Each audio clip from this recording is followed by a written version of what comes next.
kasalukuyang nagdadalang tao ang asawa nitong si Romar. Nasa ikapitong buwan nang mangyari ang mga kaganapang ito. Nga pala, bago maganap ang labanang espiritual na kinasangkutan ni Romar, ay kasalukuyan na siyang nag-aaral ng mga lihim na karunungan na gawa na niyang matapos ang 49 na araw ng pagdedebosyon. Kasalukuyan din ng mga panahong ito, sumusubok makapagpagana ng mga dasal at orasyon itong si Romar. Nag-iipon na rin siya ng mga kagabitan at sangkap sa kanyang gustong tahaking landas, ang landas ng pagiging manggagamot. Kaya naman, naisipan ni Romar na matuto ng mga lihim na karunungan sa kadahilanang ang kanyang ama at ina ay namatay sa di maipaliwanag na sakit. Noong ito ay mga nabubuhay pa, ito ay kanilang sinubukang patignan sa doktor. Subalit ay wala naman itong mga nakitang sakit. Pawang negatibo ang resulta ng pagsusuri. Unang kinuha ng kamatayan ng kanyang ama. Makalipas naman ng ilang panahon, ay ang kanyang ina naman ang sumunod. Ang labis na ipinagtaka dito ni Romar ay ang paglaki ng tiyan ng mga ito tuwing sasapit ang paglaki ng buwan, at pagliit naman ng tiyan ng mga ito kapag lumiliit din ang buwan. Noong pumanaw na ang kanyang ina sa katulad na pamamaraan, ay nagkaroon ng isang panaginip itong si Romar. Sa kanyang panaginip ay naglalakad siya sa batis at pinabaybay niya ang malinaw na tubig nito nang makakita siya ng isang babae na nakasuot ng puting damit. Mayroon din itong bulaklak sa uluhan nito na para bagang isa itong nilalang na may dugong bugaw. Nagtataglay din ang babaeng iyon ng mga asul na mga mata at kinintukan din ang buhok nito. Marahang lumapit dito si Romar at nagwika sa babae na kung sino ka po. Ano po ang iyong ngalan? Tumingin lamang ng pagkatamis-tamis sa kanya ang babae na tila sa pakiramdam ni Romar ng mga oras na iyon ay matagal na siyang kilala ng babaeng iyon. Sumagot naman ang babae, "Binata, ito ang tamang panahon para magpakatuto, magsaliksik at umunawa. Ang haligi ay nabuwal na, ang ilaw ay di na muling nagliwanag pa. Baka madali ka, binata, sapagkat ikaw na ang kasunod." Natulala at tila napako sa pagkakatayo itong si Romar. Matalinhaga ang kanyang mga narinig na winika ng mahiwagang babae. Paggising niya ay tila uhaw na uhaw itong si Romar. Tila bagagaling siya sa isang napakalayong paglalakbay. Dahil likas na may gabay na pumapatnubay, ay nakaririnig si Romar ng boses sa isipan. Sinabi at ipinaliwanag nito kay Romar ang kahulugan ng kanyang mga panaginip. Ang haligi ay sumisimbolo sa kanyang yumaong ama, at ang ilaw naman ay ang kanyang ina. Ang magsaliksik, matuto at umunawa ay para sa iyo, Romar. pag-ibig ng nilalang na iyon na ikaw ay mag-aral ng mga lihim na karunungan. Dahil gaya ng banta, si Romar na ang kasunod. Nang maunawaan ni Romar, ay nagtanong siya sa kanyang isipan, ano ang gagawin ko? Palibasa, wala pa nga siyang kamalay-malay sa mga lihim na karunungan. Di naman siya pinabayaan ng kanyang gabay at nagwika ito sa kanyang isipan na dapat niyang unang gawing hakbang ang pagdedebosyon. Pagkatapos nito ay mag-aral ng mga dasal at mga orasyon na makapagbibigay sa kanyang katawan ng proteksyon, mapapisikal man ito at espiritual. Makalipas ang 3 buwan ng patuloy sa gawaing espiritual, unti-unti ay yumabong ang kanyang kaalaman. May mga tangan na rin siyang medalyon, rosaryo at langis na kanyang dinadasalan noong panahon na matapos niya ang 49 na araw. Lahat ng kagamitan ni Romar ay buhay, sapagkat kanya itong nararamdaman. Ang medalyon niya ng San Benito ay tila ba humihinga at nag-iinit sa tuwing may mga orasyong galing sa kaliwa ang nagnanais siyang pasukin.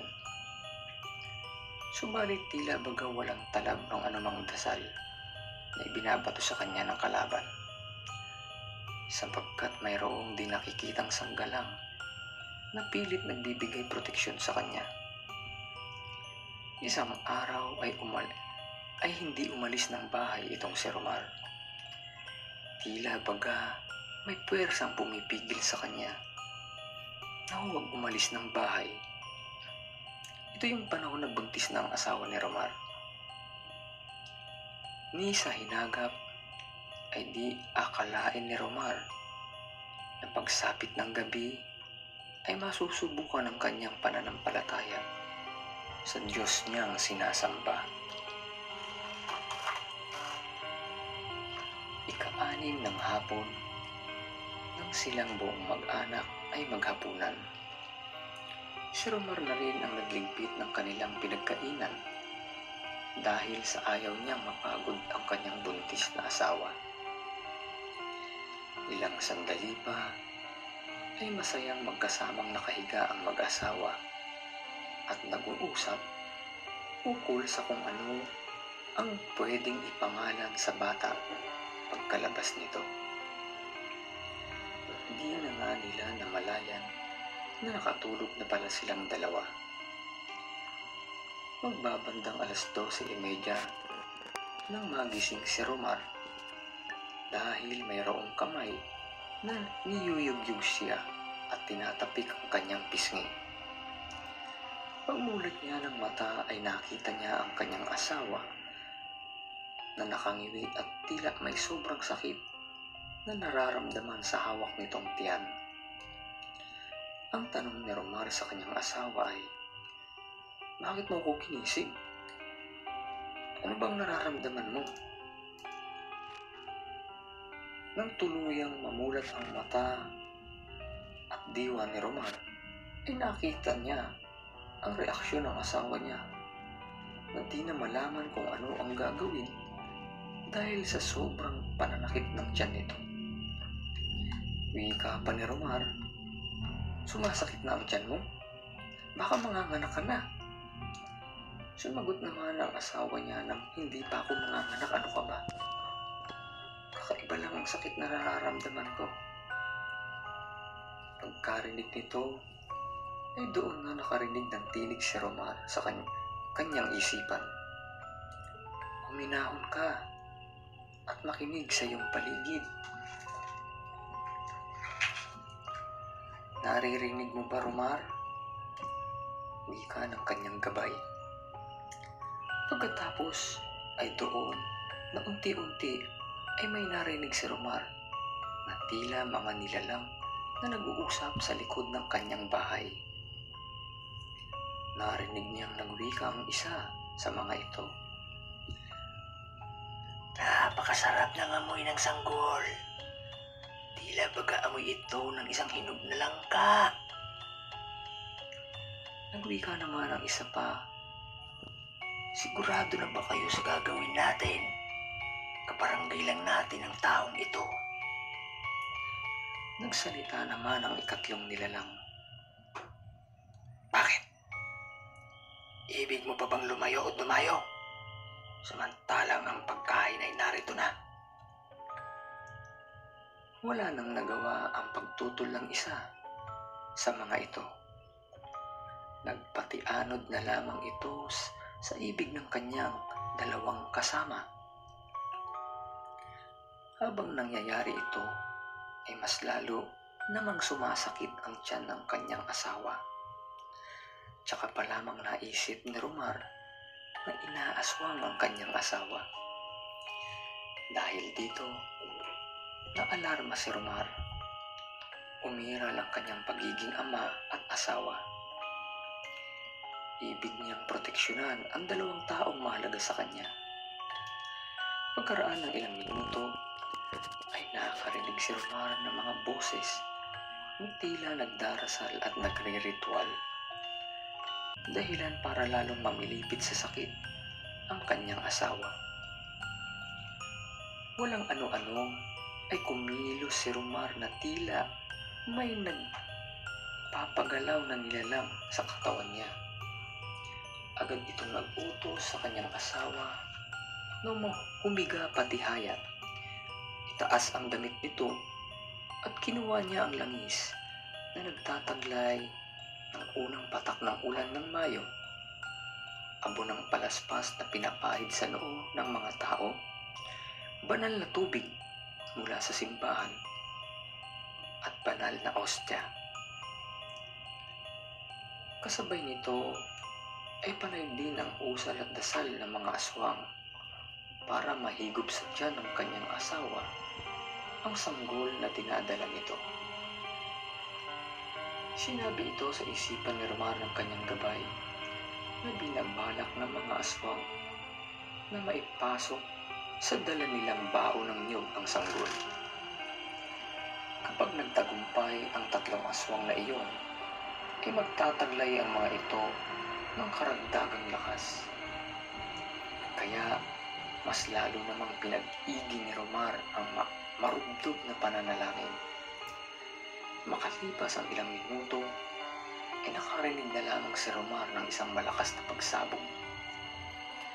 Kung nakarinig na kayo ng pagsabog ng isang bombilya, ganon na ganon ang kanyang mga narinig sa likod bahay.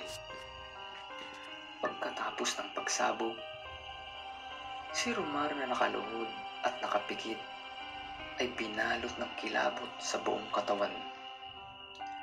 Nagtayuan ang kanyang mga balahibo. Sabay ng pagkakarinig na Romar ng mga kataga sa kanyang isipan na nagwiwika ng, "Nanalo ka, Romar. Tininig ng Diyos ang iyong pagsusumamo.